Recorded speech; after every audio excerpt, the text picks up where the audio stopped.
حضرت فاروق اعظم کے ہاتھ میں تلوار تھی، گھر سے نکلے، کہنے لگے آج میں اس محمد کا خاتمہ کر دوں گا معاذ اللہ۔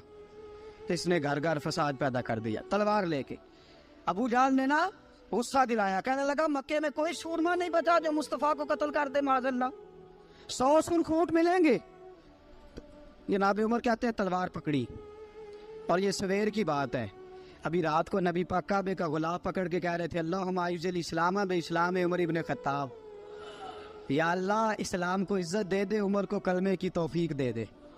رات حضرت عمر کہتے ہیں دن چڑھا تو تلوار لے کے نا میں باہر نکلا، میں نے کہا آج میں چھوڑوں گا نہیں، ہر گھر میں فساد معاذ اللہ، ہر گھر میں لڑائی۔ فرماتے ہیں رستے میں حضرت ارقم بن زید مل گئے، کہنے لگے کدھر جا رہا ہے؟ میں نے کہا آج میں مصطفیٰ کو قتل کروں گا۔ کہنے لگے جا پہلے اپنے گھر کی خبر لے، تو جدھر جا رہا ہے نا ادھر بعد میں جانا، پہلے اپنے گھر کی پہلے خبر لے۔ کہنے لگا میرے گھر کو کیا ہوا؟ کہنے لگے تیری بہن فاطمہ بنت خطاب اور تیرا بہنوئی سعید بن زید دونوں کلمہ پڑھ چکے، جا پہلے اپنے گھر کی خبر لے۔ حضرت عمر فرماتے میں گیا، بڑا غصہ آیا کہ میرے گھر میں آگ لگ گئی، میں سردار مکے کا اتنا سخت گیر آدمی، میرے گھر میں اسلام آ گئے۔ فرماتے میں نے جا کے نا اپنی بہن کے گھر کی طرف رخ کیا، دروازے پہ پہنچا تو میں نے سنا اندر سے آواز آ رہی ہے، قرآن پڑھنے کی آواز آ رہی، قرآن پڑھنے کی۔ فرماتے میں نے دروازے پہ دستک دی، اندر سے آواز آئی کون ہے دروازے پہ؟ میں نے کہا عمر ابن خطاب۔ فرماتے ہیں کہ میرے بہنوئی نے کہا کہ فاطمہ تیرا بھائی بڑا سخت ہے۔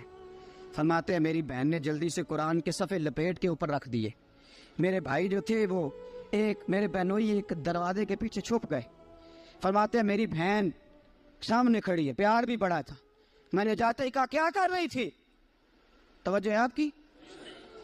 غلامان محمد جان دینے سے نہیں ڈرتے، یہ سر کٹ جائے یا رہ جائے کچھ پرواہ نہیں کرتے۔ ہمیں لگے کیا کر رہی تھی؟ حضرت فاطمہ خاموش ہے۔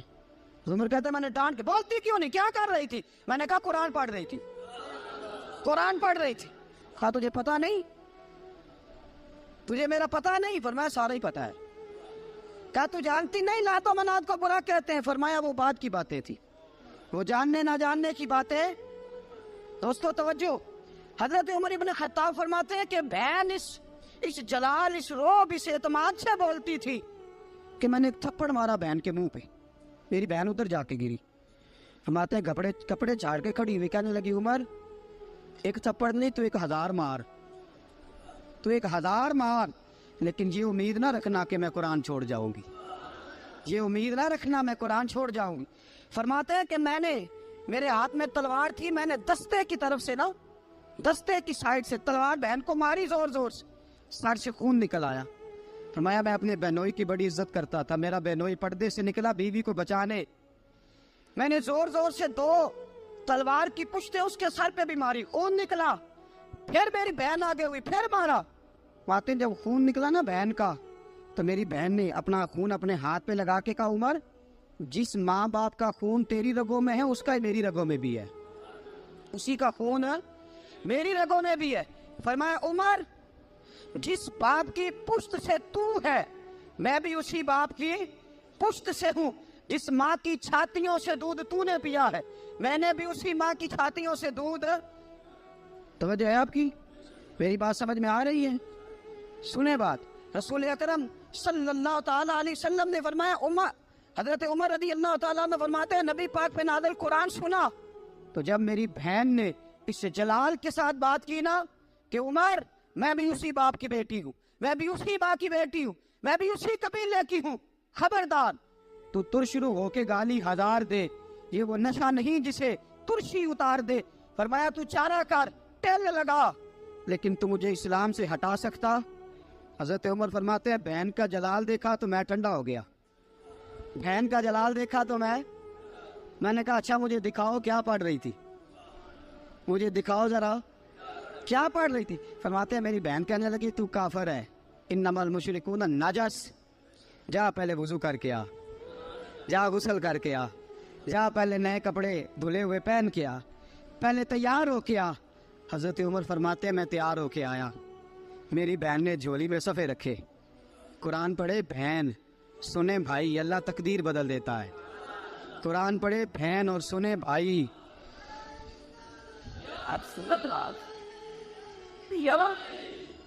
قرآن پڑھے بھائی اور سنے بہن، اللہ تقدیر۔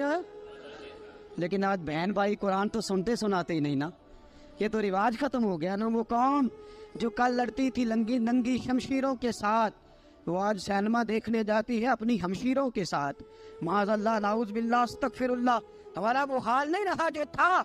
حضرت عمر فرماتے ہیں بہن نے قرآن پڑھا، میں نے قرآن سنا، پتہ نہیں قرآن میں کیا لذت سی، میں رو رو کے بے حال ہو گیا۔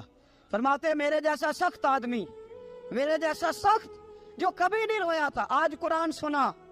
فَإِذَا سَمِعُوا مَا أُنزِلَ إِلَى الرَّسُولِ تَرَىٰ أَعْيُنَهُمْ، جب قرآن، اللہ کا قرآن پڑھا جاتا ہے جو رسول پہ آیا، تو لوگوں کی آنکھوں کو تم دیکھو گے، ان کی آنکھوں میں آنسو ہوتے ہیں۔ فرمایا میں رو رو کے بے حال ہو گیا۔ میری بہن کہنے لگی بھائی کیا پروگرام ہے؟ میں نے کہا مجھے بھی لے چلو، مجھے بھی لے چلو۔ کہا چلو۔ فرمانے لگے ذرا ٹھہر جاؤ، میرے نا ہاتھ باندھو رسیوں کے ساتھ، نا میرے ہاتھ پیچھے میرے ہاتھ باندھ لو، گلے میں میری تلوار لٹکا لو، میں مارنے آیا تھا، اب میں مجرم بن کے جانا چاہتا ہوں، مجرم بن کے۔ اور ہمارے شیخ فرمایا کرتے تھے، استاد گرامی حضرت عمر فرمانے لگے مجھے مارتے مارتے لے کے جاؤ، میں چونکہ مارنے آیا تھا نا مجھے۔ اور ایک پنجابی کا شاعر کہتا ہے حضرت عمر نے کہا کروں آیا سا مار مقامنے نو، کروں آیا سا مار مقامنے نو، ان مینو مار دے لے چلو، متے عمر دی عمر برباد ہوئے جتھے عمر سوار دے لے چلو۔ کروں آیا سا مار مقابلے نو، ان مینو مار دے لے چلو، متے عمر دی عمر برباد ہوئے جتھے عمر سوار دے، متے عمر دی عمر برباد ہوئے جتھے عمر سوار دے۔ فرماتے جب پہنچے نا دار ارقم میں تو دروازے پہ حضرت امیر حمزہ کھڑے تھے۔ حضرت امیر حمزہ، ایک شخص کہنے لگا حضرت امیر حمزہ سے عمر آ رہا ہے، فرمایا آنے دو۔ کہا حضور وہ تلوار بھی گلے میں لٹک رہی ہے، فرمایا آنے دو، وہ اگر عمر ہے تو میں بھی امیر حمزہ ہوں، وہ اگر عمر ہے تو انا اشہد اللہ و رسول ہی، میں اللہ رسول کا شعر ہوں، آنے دو۔ کہا آپ کیا کریں گے؟ کہا ادب ملحوظ رکھے گا تو خاطر سے بٹھائیں گے، نمونہ اس کو ہم خلق محمد کا دکھائیں گے، اگر نیت نہیں اچھی تو میں اس کو قتل کر دوں گا، اسی کی تیغ سے سر کاٹ کے چھاتی پہ دھر دوں گا، میں آنے تو دو، آنے دو عمر کو۔ حضرت عمر آئے، دروازے میں داخل ہوئے۔ صحابہ فرماتے ہیں کہ حضور نے شور سنا، فرمایا کون ہے دروازے پہ؟ فرمایا عمر۔ فرماتے ہیں حضور اٹھے تیزی سے، چادر گر گئی، چادر، حضور تیزی سے اٹھے، کھول دو دروازہ۔ حضور عمر کے گلے میں تلوار ہے، فرمایا پھاٹک کھول دو۔ یا رسول اللہ عمر آپ کا دشمن، فرمایا کھولو دروازہ۔ کہا یا رسول اللہ خطاب کا بیٹا، فرمایا کھولو دروازہ۔ یا رسول اللہ ابو جہل کا رشت، فرمایا کھولو دروازہ۔ حضور ماجرا کیا ہے؟ فرمایا وہ اپنے آپ نہیں آیا، میں نے رات اللہ سے دعا مانگی ہے، میں نے مانگ کے لیا ہے، میں نے مانگ کے لیا، وہ اپنے آپ تھوڑا آیا ہے، مانگ، کھولو دروازہ، آنے دو۔ حضرت عمر جھٹ سے دروازہ کھلا نا، رسول پاک سامنے کھڑے ہو گئے۔ کیا منظر تھا؟ ابو بکر فرماتا ہے تمہیں کیا بتائیں کیا منظر تھا؟ حضرت ارقم فرماتے ہیں تمہیں کیا بتائیں کیا منظر تھا؟ میرے حبیب کی گردن تنی ہوئی ہے، آنکھوں میں آنسو بھرے ہیں پر نیچے نہیں گرتے، آنسو بھرے ہیں آنکھوں لیکن نیچے ٹپکتے نہیں۔ میرے رسول پاک آگے بڑھے، عمر کی گردن جھکی ہوئی ہے، عمر اوپر نہیں دیکھتے، حضور آگے بڑھے، جا کے حضرت عمر کا کندھا زور سے ہلایا، فرمایا کیا پروگرام ہے تیرا، کیا ارادہ ہے تیرا، بول۔ حضرت فاروق اعظم آنکھ یوں اٹھا کے کہنے لگے سونیا بس اب کلمہ پڑھنے کا ارادہ ہے، سونیا کلمہ پڑھنے کا۔ صحابہ فرماتے ہیں پتہ نہیں کیا ہوا، پتہ نہیں، حضور کا اتنا جوش ہم نے کبھی نہیں دیکھا، نبی پاک کو نعرہ لگاتے ہم نے پہلے کبھی نہیں دیکھا۔ جب عمر نے کہا نا سونیا کلمہ پڑھنے آیا ہوں، فرماتے ہیں رسول پاک کے جو آنسو بندھے ہوئے تھے نا وہ ٹپ سے نیچے گرے، اور حضور نے فرمایا اللہ اکبر، اللہ اکبر۔ فرماتے ہیں حضور نے جب اللہ اکبر کہا تو سارے صحابہ بھی کہنے لگے اللہ اکبر، اللہ اکبر، اللہ اکبر۔ حضرت عمر فاروق کا عدل اور حضرت فاروق اعظم کا انصاف، اس کو دنیا جانتی بھی ہے مانتی بھی ہے۔ حضرت فاروق اعظم رضی اللہ تعالیٰ عنہ قاضیوں کا تقرر کرتے وقت سب سے زیادہ احتیاط کرتے تھے کہ بندہ کس قسم کا ہے، اس کا مزاج کیا ہے، معاشرے میں اس کا وقار کیسا ہے، اس حساب سے اس کو تقرر کرتے تھے قاضی کے لیے۔ اور کیا حال تھا؟ حضرت زید بن ثابت رضی اللہ تعالیٰ عنہ کو آپ نے قاضی مقرر کیا، بعد میں معزول کر دیا۔ کیوں آپ نے معزول کیا ہے؟ حضرت عمر کہنے لگے اس کی وجہ ہے، ایک دن ایک شخص نے، حضرت ابی بن کعب نے مجھ پر مقدمہ کیا، حضرت عمر پر مقدمہ کر دیا، تو فرماتے ہیں کہ میرے سامنے میں دیکھ رہا تھا، جب میں عدالت میں پہنچا تو زید بن ثابت نے میرا کھڑے ہو کے استقبال کیا، اور جب مدعی آیا ہے تو وہ بیٹھے رہے ہیں۔ تو میں نے کہا کہ جب آپ دونوں میں ملتے وقت انصاف نہیں کر رہے تو فیصلے میں کیسے انصاف کریں گے؟ آپ اس قابل نہیں کہ آپ کو قاضی بنایا جائے، معزول کر دیا۔ اگر میں بحیثیت مجرم، بحیثیت ملزم آیا ہوں، اگر آپ نے میرا کھڑے ہو کے استقبال فرمایا تو پھر مدعی کا تو زیادہ حق بنتا تھا، اور ہم پر اعتراض ہے کافر کا، وہ کہتے ہیں تم عدل نہیں کر سکتے۔ بولا آدمی ہے نا، وہ دیکھتا ہے آج کل کے مسلمانوں کو، آج کل کے مسلمانوں کو دیکھ کے رائے قائم کرتا ہے۔ ہم اسے کہتے ہیں ہاں آج کل کے مسلمان نہ دیکھ، وہ جنہوں نے ڈائریکٹ نبی پاک کی نکاح سے فیض پایا تھا انہیں دیکھ، ڈائریکٹ جو رسول پاک کی نکاح کے فیض یافتہ تھے، عدل و انصاف سے بھر دی دنیا۔ حضرت فاروق اعظم، حضرت عمرو بن عاص مصر کے گورنر تھے، حضرت فاروق اعظم نے انہیں متعین کیا تھا۔ ان کے بیٹے کا مصر میں جھگڑا ہو گیا کسی عام آدمی کے ساتھ، گورنر کے بیٹے کا، اور گورنر کے بیٹے نے اس مصری کو، ایک عام آدمی کو درے مارے۔ تجھے پتہ نہیں میں گورنر کا بیٹا ہوں؟ مصری نے کیا کیا؟ گھوڑے پہ بیٹھا سیدھے مدینے آ گیا، سیدھا مدینے۔ حضرت فاروق اعظم کے در دولت پہ پشت سے کپڑا اٹھایا، پشت سے اس نے اپنے نشان دکھائے تو جناب عمر کی آنکھوں میں آنسو آ گئے۔ ایک عام آدمی ہے، جانتے کوئی نہیں، تمہیں رو پڑے، اتنا ظلم، اور میری سلطنت میں کوڑے برسے تیری پشت پہ، فوراً بھیجا، جاؤ بلا کے لاؤ۔ حضرت عمر بن عاص اپنے بیٹے سمیت آئے، بڑی عدالت ہے۔ حضرت فاروق اعظم کے لفظ، فرمایا اس کو اس کی ماں نے آزاد پیدا کیا تھا، تو نے اسے کیوں غلام بنایا ہے؟ اس کی ماں نے آزاد جنا تھا، تو نے کب سے لوگوں کو غلام کا؟ بیٹے یہ کیا کہتا تھا؟ یہ کہتا تھا میں گورنر کا بیٹا ہوں، تجھے تو جانتا نہیں۔ فرمایا اب یہ بڑی عدالت ہے، کوڑا پکڑ اور اس گورنر کے بیٹے کی پشت پہ برسا، اور اسے کہہ تو گورنر کا بیٹا ہے، میں محمد کا غلام ہوں صلی اللہ تعالی علیہ وسلم۔ اسے بتا، اسے اب بتلا کہ تو گورنر کا بیٹا ہے نا، میں نبی پاک کا غلام ہوں، اور جو مصطفیٰ کے غلام ہوتے ہیں وہ سارے برابر ہوا کرتے ہیں۔ حضرت فاروق اعظم کا عدل، جناب فاروق اعظم کا انصاف، جناب فاروق اعظم رضی اللہ تعالیٰ عنہ۔ روم کا ایلچی آیا نا حضرت عمر فاروق کے پاس، تو وہ کہتا ہے میں پیغام لے کے آیا اپنے بادشاہ کا، اور میں سفیر تھا، میں بڑے ملکوں میں گیا، بڑے بادشاہ دیکھے، بڑے امیر دیکھے۔ حضرت فاروق اعظم رضی اللہ تعالیٰ عنہ کے دربار مجھے بھیجا گیا، جب پہنچا تو میں نے مسلمانوں سے کہا تمہارے بادشاہ کا دربار کہاں ہے؟ انہوں نے کہا نہ ہمارا بادشاہ ہے نہ کوئی دربار ہے، نہ بادشاہ ہے نہ کوئی۔ اچھا تو پھر وہ کدھر بیٹھتے ہیں؟ کہا یا مسجد میں ملیں گے یا اپنے جھونپڑے میں ملیں گے۔ تو کہا تمہارا بادشاہ بھی کوئی نہیں؟ کہا بادشاہ نہیں، ہم مومن ہیں، ہمارا ایک امیر ہے جسے امیر المومنین کہا جاتا ہے۔ وہ شخص کہتا ہے میں مسجد گیا، میں نے کہا عمر کدھر ہے؟ انہوں نے کہا جی ابھی نکلے تھے ادھر ہی ہوں گے۔ میں نے کہا یہ کیسا بادشاہ ہے؟ کوئی کہتا ہے ادھر ہوں گے، کوئی کہتا ہے ادھر ہوں گے۔ یہاں تو صوبائی وزیر سب سڑک سے گزرے تو سارے روڈ 3 گھنٹے بلاک رہتے ہیں، اور یہ کیا چکر ہے کہ لاکھوں مربع میل کا حکمران، کوئی کہتا ہے اس گلی میں گیا، کوئی کہتا ہے اس گلی میں گیا، یہ کیسا بادشاہ ہے؟ کدھر ہے عمر؟ انہوں نے کہا یہی تھا۔ دوسرے سے پوچھتا جو وہ باغ کی طرف گئے، باغ میں گئے تو وہ ایلچی کہتا ہے میں نے باغ والے سے پوچھا کہ یہاں تمہارا امیر کدھر ہے؟ انہوں نے کہا وہ درخت دیکھ رہے ہو؟ کہا حضرت دیکھ رہا ہوں۔ اس درخت کے نیچے وہ ایک شخص جو سویا ہوا ہے نا، مٹی کا ڈھیلا سرہانہ بنا کے، وہ درخت کے نیچے مٹی کے ڈھیلے کا سرہانہ بنا کے جو بندہ سویا ہے وہی ہمارا امیر ہے۔ وہ سامنے حضرت سیدنا عمر فاروق کے پاس وہ بندہ جا کے کھڑا ہو گیا.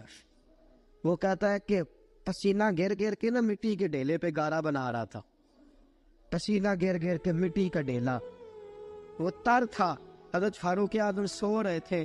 کہنے لگا میں 20 اور درجنوں بادشاہوں کو دیکھ چکا تھا جن کی آنکھیں 10 گن. حضرت عمر کی آنکھ کھلی, تامت سمیٹی اٹھ کے بیٹھ گئے. کدھر آیا ہے؟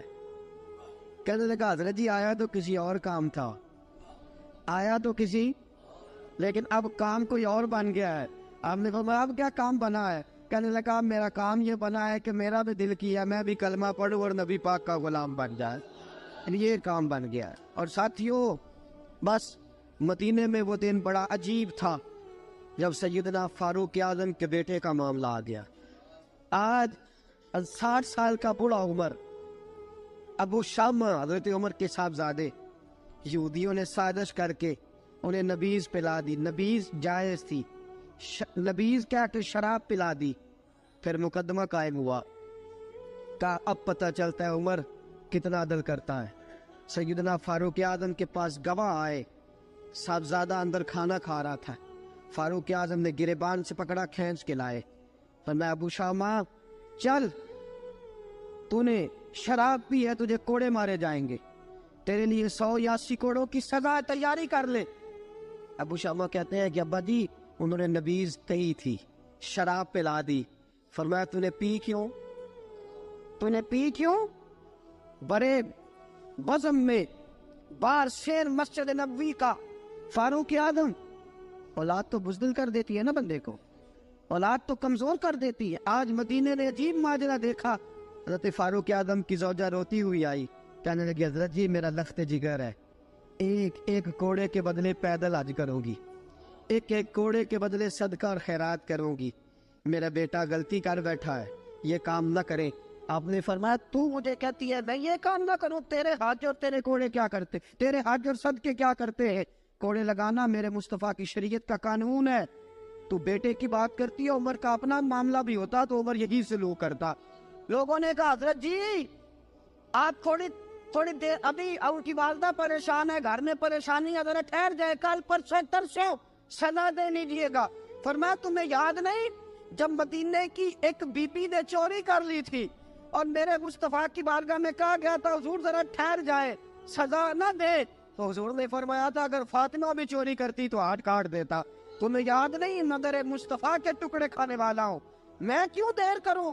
اس نے گناہ کرنے میں دیر کی ہے جو سزا میں دیر کروں, برساؤ کوڑے. حضرت افلا نامی غلام, حضرت جی آپ کا لخت جگر ہے. فرمایا لخت جگر نہ دیکھ, مصطفیٰ کا قانون دیکھ.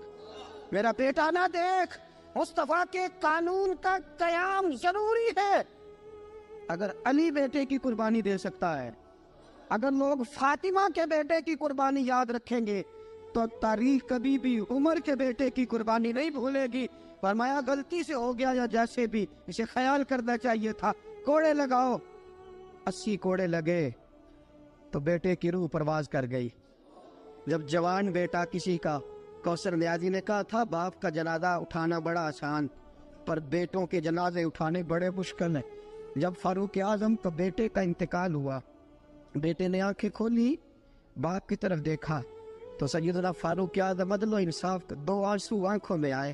کہ بیٹا حضور سے جا کے کہنا کہ عمر نے بیٹا نہیں دیکھا, کہا تیرا قانون دیکھ, جا کے حضور سے میرا پیغام دینا. حضرت ابو شامہ رضی اللہ تعالیٰ عنہ وصال کر گئے. تاریخ کیسے کیسے منظر ازالت الخلفاء شاہ ولی اللہ کی بطور والا پیش کرو. حضرت ابو شامہ کا وصال ہو گیا, 20 کوڑے باقی تھے.